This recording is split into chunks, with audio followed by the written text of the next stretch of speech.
몰라요. 저도 왜 그런지 죄송해요. 자, 오늘 우리가 함께 하실 하나님의 말씀은 욥기서 5장 17절부터 21절까지입니다.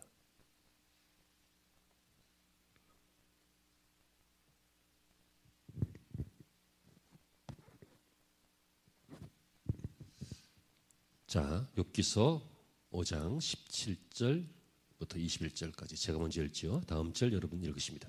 볼지어다 하나님께 징계받는 자에게는 복이 있나니 그러즉 너는 전능자의 징계를 업신여기지 말지니라.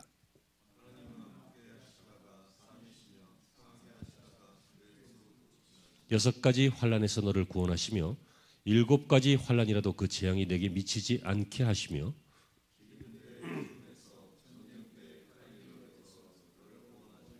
함께요. 내가 혀의 채찍을 피하여 숨을 수가 있고 멸망이 올 때에도 두려워하지 아니할 것이라. 아멘.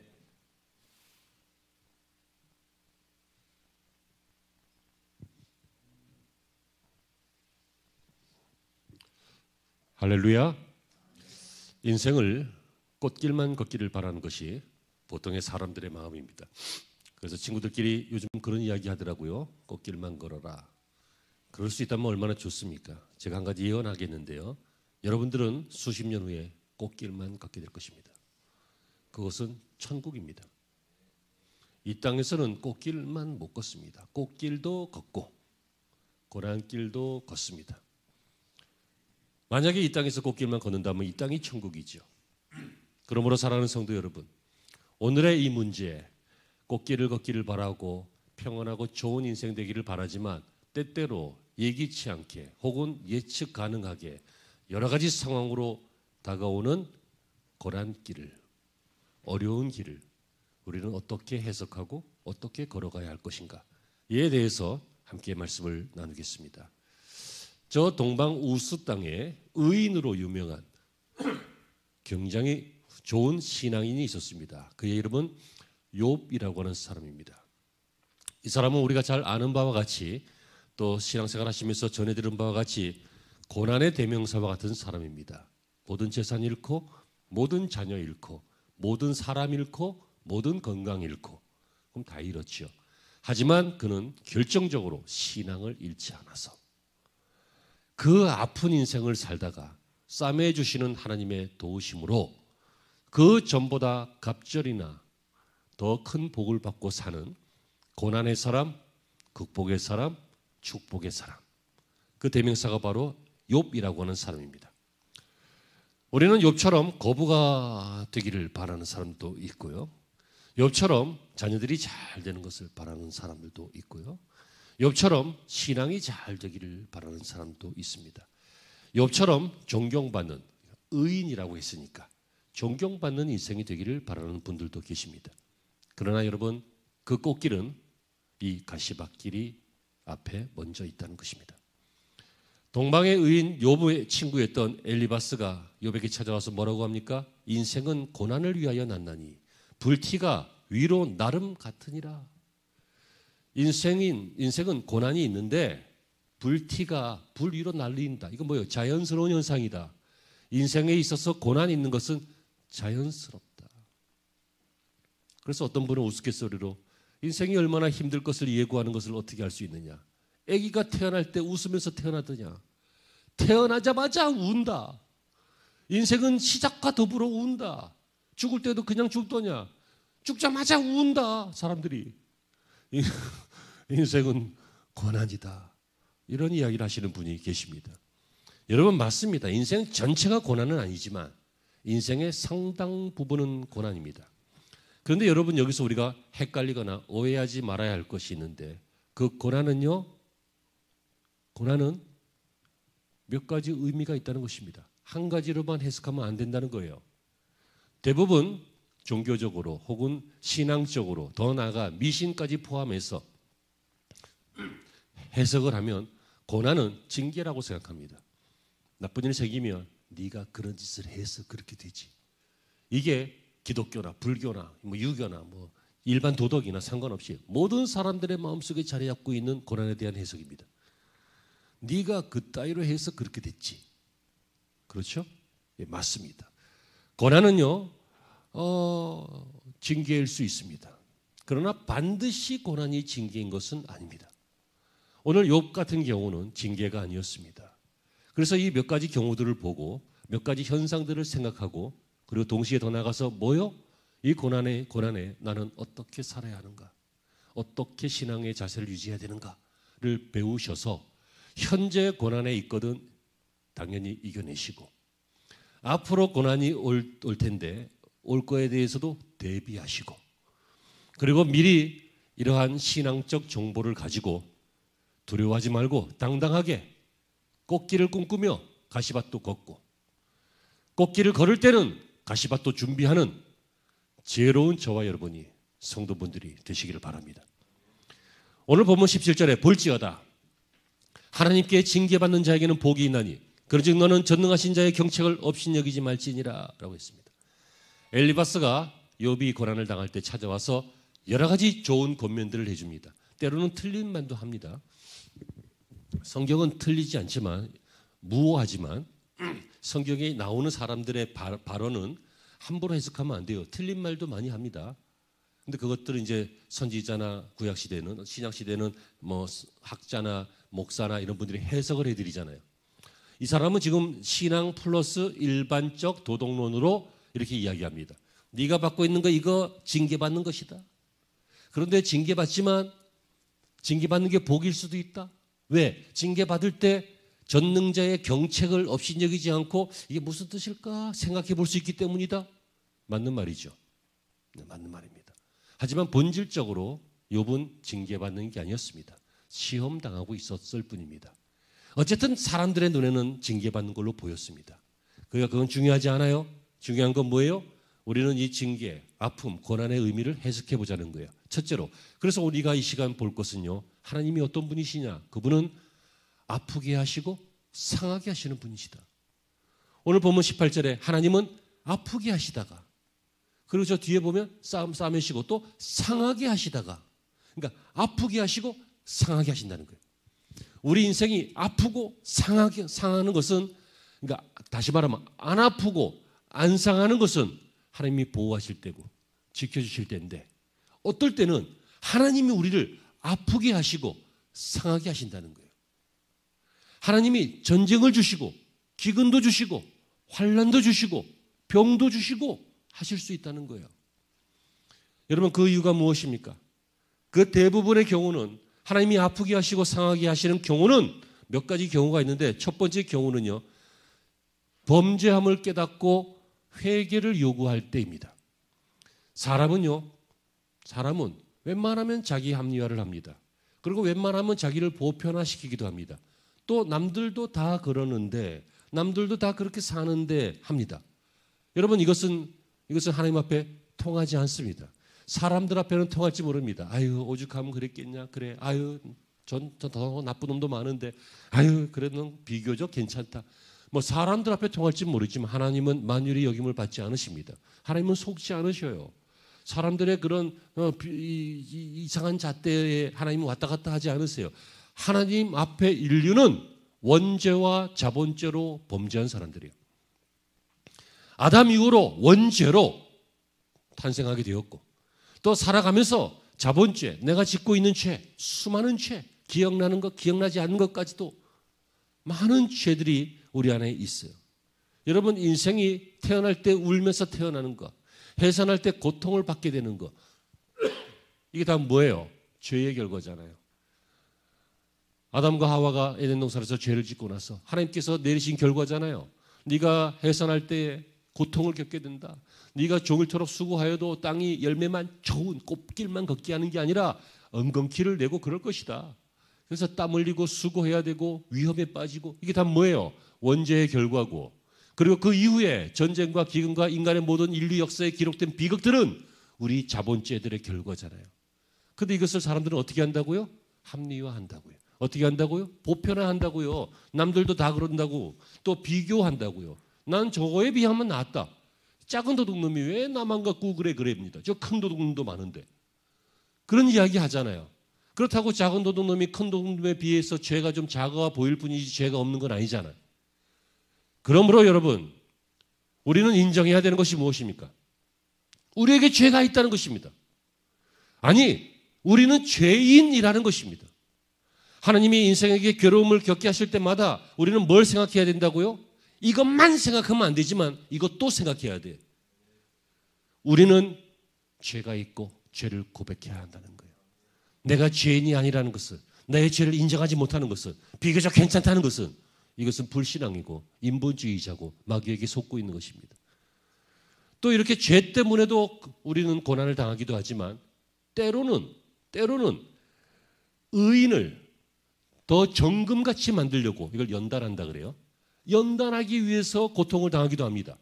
그러므로 여러분, 고통당하는 사람들을 함부로 정죄하지 마십시오. 네가 그따위로 해서 그렇게 됐잖아, 이렇게 말하지 마십시오. 그것은 당신의 생각입니다. 그것은 당신의 판단이지 하나님의 판단과 다를 수도 있습니다. 욥 같은 경우에는요, 이 부인도 아니에요, 마누라가. 여러분, 이런 경우는 마누라지 이게 부인이야? 당신의 하나님을 저주하고 죽어버려라 그랬어요. 가장 가까운 사람이 살 맞대고 10명이나 자녀를 낳았는데, 한평생 같이 살아왔는데, 그럴 수 있지. 그럴 수 있지. 너무 얼마나 속상하면 그 귀부인이 집 다 무너졌지, 재산 다 날아갔지, 낙타, 양 뭐 다 죽어버렸지, 자기 자식들까지 죽어버렸지. 이 여자가 미치지 않은 게 정상이지. 그러니까 나중에 남편이 미운 거예요. 남편. 죽어버려 남편. 여러분, 근데 그 소리 듣는 욥을 어떻겠어요? 더 미치고 환장할 것 같죠.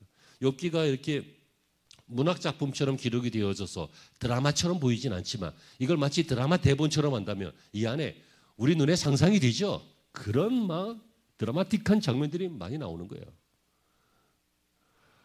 여러분, 욥은요, 그래서 정말 내가 죄가 많아서 그렇구나 생각하면서 회개도 합니다.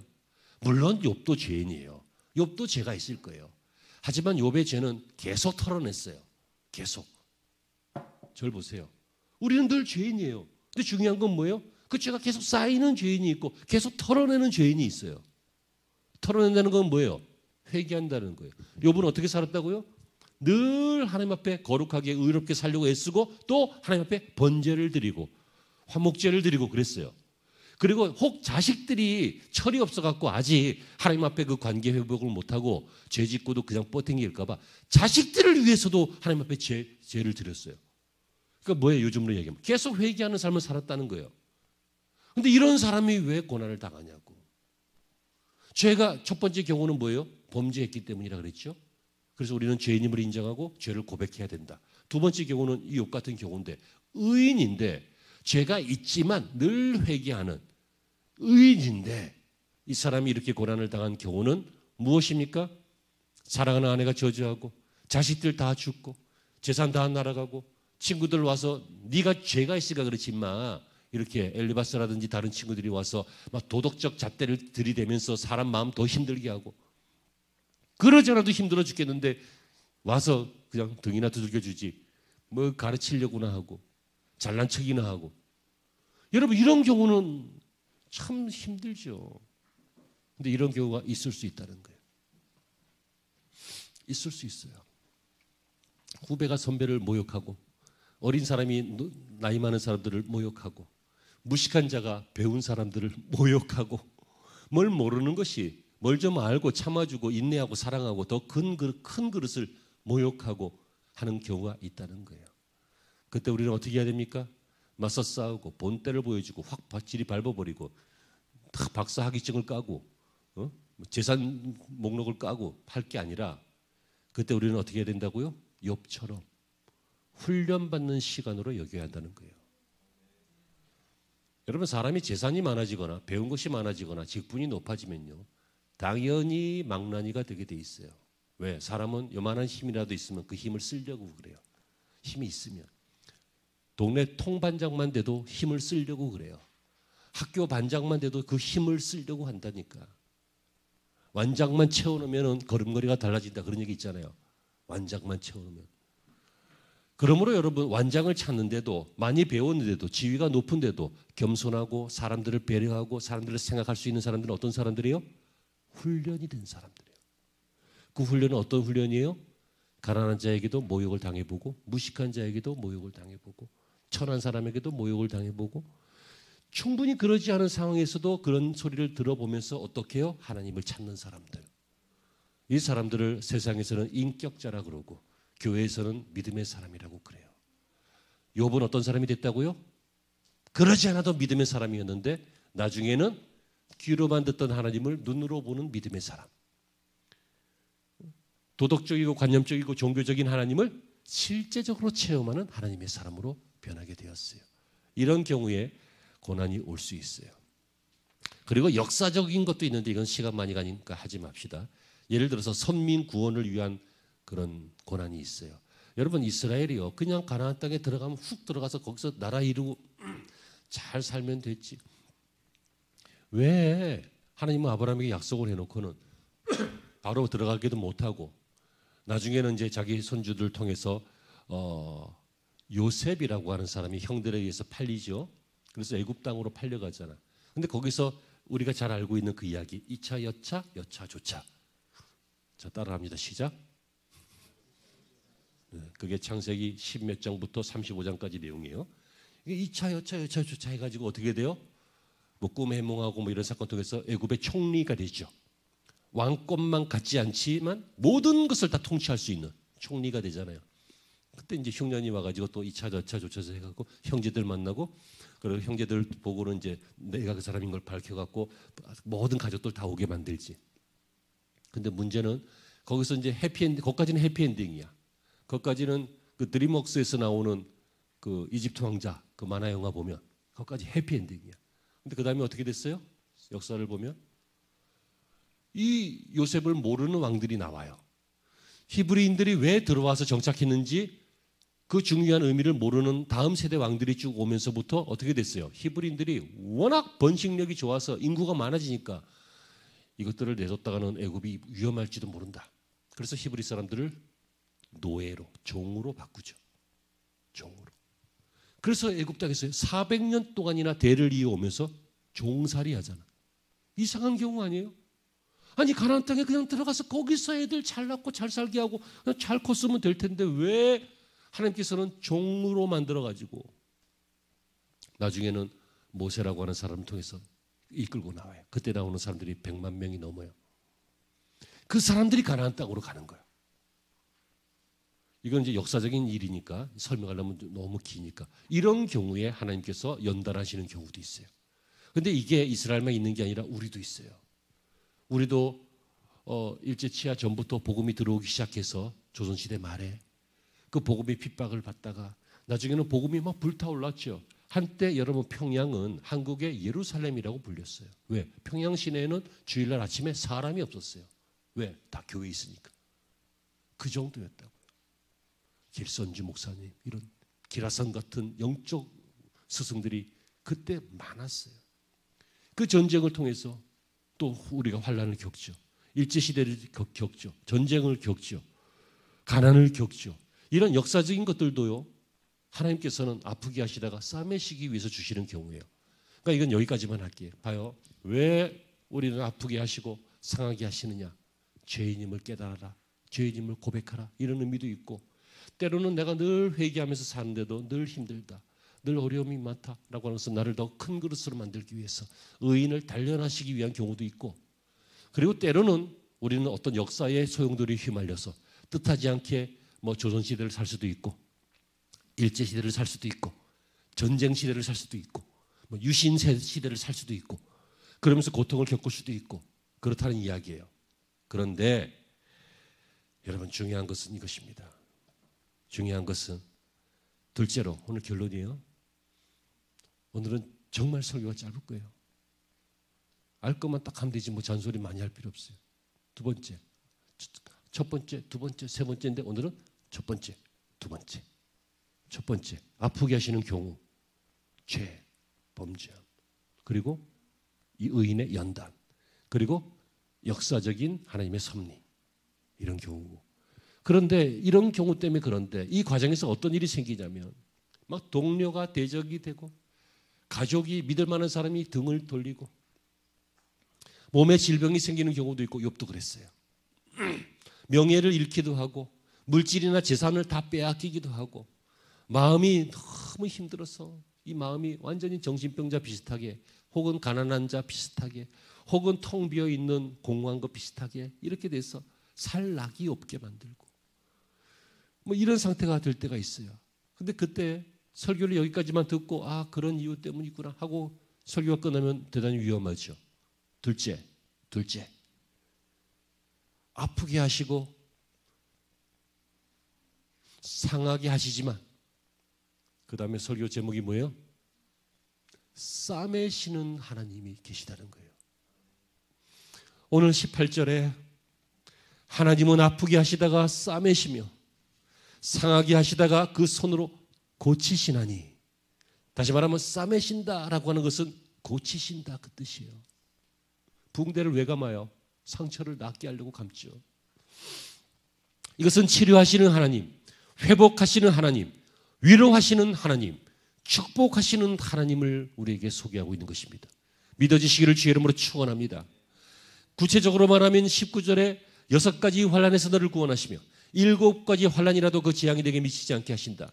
이 말씀은요, 얼마든지 구원하신다 그 얘기예요.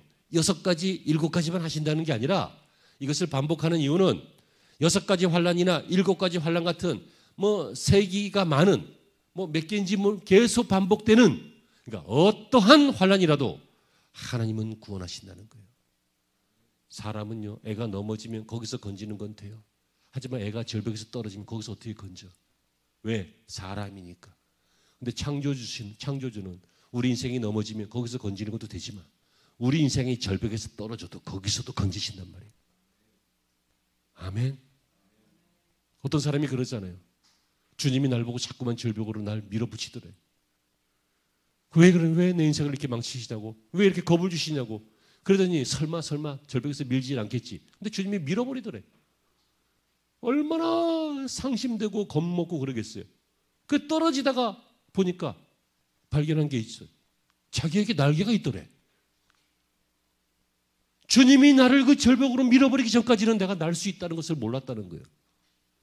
이거 비유예요, 비유.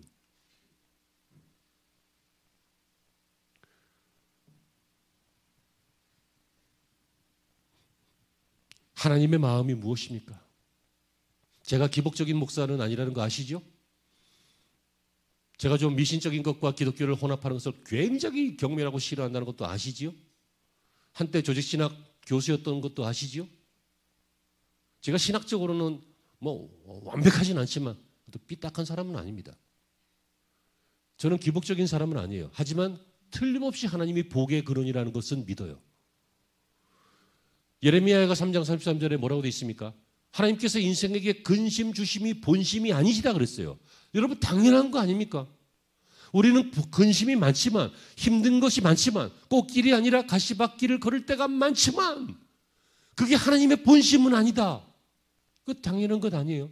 세상에 어떤 부모가 자식을 자갈밭에 굴리고 똥밭에 굴리고 가시밭에 굴리고 그러고 싶겠어요. 하지만 어떤 놈은 굴러야 돼. 그래야 정신을 차려. 그러니까 부모가 가슴 아픔에 불구하고 굴리잖아.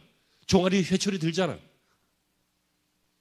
하나님이 그러실 때가 있다는 거예요. 하지만 하나님이 그러시는 목적은 뭐라고요? 아프게 하시다가 싸매시려고, 상하게 하시다가 어떻게 하시려고요? 고치시려고 하신다는 거예요. 이것이 오늘 설교의 결론입니다. 오늘 본문 읽지 않은 본문 저희 밑에 20장 2절에 보면요, 하나님의 회복을 쭉 열거하고 있습니다. 기근에서, 칼에서, 칼의 권세에서, 악담과 회방에서, 멸망에서, 들짐승에서. 워낙 인간들이 못 알아먹으니까 시청각 교재를 이렇게 많이 사용하시면서 들짐승에서, 밭에 있는 돌들에서 구원하여 주신다. 하나님의 징계를 잘 참고 신중한 자들에게 장막의 평안함을 주신다. 자손의 축복을 주신다. 무엇을 잃지 않게 해주신다. 또한 장수하게 해주신다. 하나님이 우리를 설득하시는 거예요. 지금 얼레고 설레게 하시면 설득을 하고 계셔요. 왜? 믿으라는 거예요. 그래서 욥은 하나님의 그 약속대로 믿었습니다. 친구들이 와서 자기 마음을 흔들어서 때로는 회개도 했지만 당연히 해야지. 욥이라고 죄인 아니에요. 하지만 이 사건 자체가 죄의 결과는 아니지만, 하지만 욥도 회개도 하면서 그들과 이 대화하고 토론하면서 일반 진리를 얘기하다가 욥은 또 신앙의 진리도 얘기하다가 이 교차하는 이 복잡한 이 욥기라고 하는 이 대문학 속에서 욥은 어떻게 이 욥기를 마무리합니까? 욥기 23장 10절에 보면요. 나의 가는 길을 오직 그가 아시나니. 나의 가는 길. 이 모든 현상 누가 알아요? 예? 누가 알아요? 엄마가? 아니에요. 누가 아냐고요? 인생 많이 산 노인이, 스승이, 지혜자가? 누가 알 수 있어요? 은행장이? 지점장이? 누가 알아요? 참나, 이 사람들이 오늘 반항하기로 작정을 했나? 누가 한다고요? 오직 그가 누구예요? 하나님이. 번지수를 잘못 찾았습니다. 이런 말이 있습니다. 번지수 잘못 찾으면 아무짝에 소용이 없습니다. 물건을 배달해도 202호에 갖다 줘야 되는데 저쪽에 뭐 402호에 갖다 주면은 아무짝에도 소용없습니다. 그죠? 번지수를 잘못 찾으면 안 돼. 인생이 번지수를 잘못 찾아요. 욥이 나의 가는 길을 오직 그가 아시나니 그가 나를 어떻게? 단련하신 후에는 내가 정금같이 나오리라. 어떻게 된다고요? 고치고 싸매시고 회복하시고 정금같이 된다는 거예요. 여러분, 우리는요, 죄송한 얘기지만 여러분들에게 들려드리기에는 좀 과불한 얘기지만 여러분들은 이런 대접받을 자격이 없지만 말 듣고 나니까 좀 기분이 나쁠 거예요. 여러분들에게는 과불한 말이지만 저를 포함해서 여러분들은 이런 말 들을 자격이 없지만 여러분들은 금입니다. 금.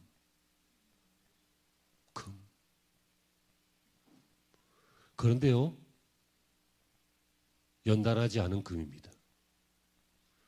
그가 그 금을 순금음 99.9의 금으로 만들려면 어떻게 해요? 불을 막 떼가지고 불순물들을 녹여내고 태웁니다. 그럼 그 금들이 막 뜨겁다고 내 인생이 왜 이 모양이냐고 막 괴롭다고 막 힘들어합니다. 하지만 욥처럼 그가 나의 길을 아신다. 그가 나를 단련하신 후에는 내가 정금같이 되리라. 욥은 정금같이 되었습니다. 바라건대 여러분들도 이러한 인생이 되시기를 소망하시고 되시기를 축복합니다. 여러분, 그렇습니다. 하나님의 진짜 뜻은요, 우리 인생이 더 좋아지는 것입니다. 더 좋아진다고 뭐 더 똑똑해지고 더 부자가 되고 더 높은 위치에 가는 게 아니라 그런 것들은 좋아지는 것에 나오는 현상들이고 그렇지 않을지라도 우리가 어떻게 해야 더 좋아져요? 전에는 하나님을 종교적으로 믿었는데 귀로만 들었는데 그런가 보다 했는데 이제는 눈으로 보옵나이다. 전에는 나는 그냥 기독교인이었는데 전에는 나는 그냥 교회 다니는 사람이었는데 이제는 나는 하나님의 자녀가 되었다. 관계 회복이에요. 관계 회복. 예수님이 이 땅에 왜 오셨어요? 하나님과 우리 사이의 관계 회복을 위해서 왔어요. 왜 하나님이 우리에게 기도하라 그래요? 대화를 많이 해서 우리 사이의 문제, 이 관계를 회복하자는 거예요. 여러분, 하나님과의 관계가 회복되어지면 틀어진 우리의 물질 관계도 회복되어져요. 하나님과의 관계가 회복되어지면 사람과의 관계도 회복되어져요. 여러분, 사람이요, 정말 저 사람에게 내가 정말 전심으로 아주 솔직하게 내 입장을 이야기하고 양해를 구하고 그러면 이해해 주겠지. 해봐요. 되나? 이해하는 사람도 있지만 이해 안 되는 사람도 많아요. 그럼에도 불구하고 이해가 안 된다는 거야. 내가 내 마음을 다 이야기하고 다 솔직하게 얘기하고 입장을 얘기하고 상황을 이야기하고 그럴 수밖에 없으면 이야기해도 그래. 너는 그렇게 말하지만 난 모르겠다는 거야. 사람 마음요, 안 바꾸기로 지가 콱 마음먹으면 안 바뀌어요. 근데 그 안 바뀌기로 하는 마음을 어떻게 바꿔요? 하나님이 두루두루 패면 바뀌어요. 근데 그때 일어났다 죽는다 진짜. 똑바로 생각 안 할래? 정신 안 차릴래? 너 지금 그럴 때가 아니잖아 지금. 하나님이 우리 마음속에 들어오셔서 이런 강력한 충격을 주시면 그럴지도 모른다 하면서 내가 마음을 바꾸면 그 다음부터 들리기 시작해. 여러분, 그렇습니다. 저는 여러분들이 정말 욥과 같은 좋은 인생이 되길 바랍니다. 하지만 욥처럼 심한 고통은, 이 드라마틱한 고통은 겪지 않았으면 좋겠는데 혹 겪더라도 혼자 겪지 마시고 주님과 함께 겪으시면서 일어나시기 바랍니다. 우리 권사님의 과거도 제가 알고 이 집사님들의 과거도 제가 10년 넘게 이렇게 저하고 20년 가까이 그러니까 알잖아요. 얼마나 힘든 일이 많았어요. 근데 넘어갔잖아. 하나님이 지켜주셨잖아. 물론 우리 권사님도 훌륭하시고 우리 집사님들도 심지가 굳건하시긴 했지만 그게 중요한 게 아니라 하나님이 도우셔서 지금까지 건너가고 넘어가고 이겨내고 왔잖아요. 앞으로도 그럴 거예요. 아멘. 우리는 오늘 이 시간 이 말씀을 맺으면서 꼭 하나만 붙잡기를 바랍니다. 아프게 하시고 또 상하게 하십니다. 하지만 그때 아파하지만 말고 상하지만 말고 여기에서 회개하고 여기에서 훈련받고 여기에서 시대를 읽을 줄 아는 안목을 길러서 그 다음에 어떻게 하라고요? 싸매주시고 고쳐주시는 하나님을 바라보기 바랍니다. 단 이럴 경우만 오늘 본문 17절에 볼지어다 하나님께 징계받는 자에게는 복이 있나니 이 말씀이 이루어지는 겁니다. 만약에 이게 아니면 볼지어다 하나님께 징계받는 자는 저주받나니가 됩니다. 하나님께 징계받는 것에 본 의미와 본 자세와 본 소망을 가질 때 그것은 복이 되는 것입니다. 하지만 징계만 받는 자는 저주가 됩니다. 여기서 징계는 양육이기도 하고 교육이기도 하고 교정이기도 하고 훈계이기도 하고 설교, 가르침이기도 하고 때로는 실생활에 아픔이기도 하고 질병이기도 하고 파산이기도 하고 불명예이기도 합니다. 이해되셨죠?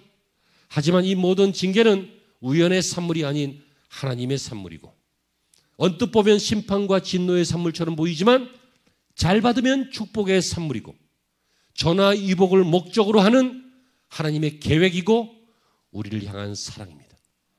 아무런 징계가 없는 인생은 사생자다라고 했습니다. 여러분 옆집의 아이를 징계하십니까? 여러분 옆집 아이들의 부모가 아닌데 그 아이들 훈계하시고 징계하십니까? 안 하죠. 왜? 내 아이 아니니까. 그러므로 여러분 징계가 있는 자는 사생자가 아니라 하나님의 자녀인 것입니다. 그리고 그 징계는 멸망이 목적이 아니라 회복이 목적인 것이고 그 징계는 결국 오늘 본문처럼 축복이 될 줄로 믿습니다. 이제 아플 때마다 상할 때마다 싸매주시고 치료해 주시는 하나님이 동시에 생각나서 혹 지금 그렇다면 지금 일어나시기를 축원합니다. 혹 앞으로도 생겨난다면 그때 이 말씀이 기억나기를 바랍니다. 또 잊었던 과거 속에 이런 일이 있었거든 그냥 지나가지 말고 감사하시고 꼭 기억하시고 추억하시기를 바랍니다. 꽃길만 걸을 수 없습니다. 하지만 가시밭을 걸을 때 꽃길에 대한 소망이 생기길 바라고 또 꽃길을 걸을 때도 가시밭길을 대비하는 겸손함이 있기를 바랍니다. 좋은 한 주 되시기를 주의 이름으로 축원합니다. 기도하시죠. 하나님 받은 말씀 중에 온전치 않은 것을 사하시옵소서. 그러나 기억할 말씀 우리 마음판에 잘 새기게 하셔서 저희들의 믿음으로 살고 욕과 같이 하나님과 더불어 살고 환경 때문에 이리저리 좌지우지하는 것이 아니라 저희들이 굳건하여져서 환경이 저희들을 따라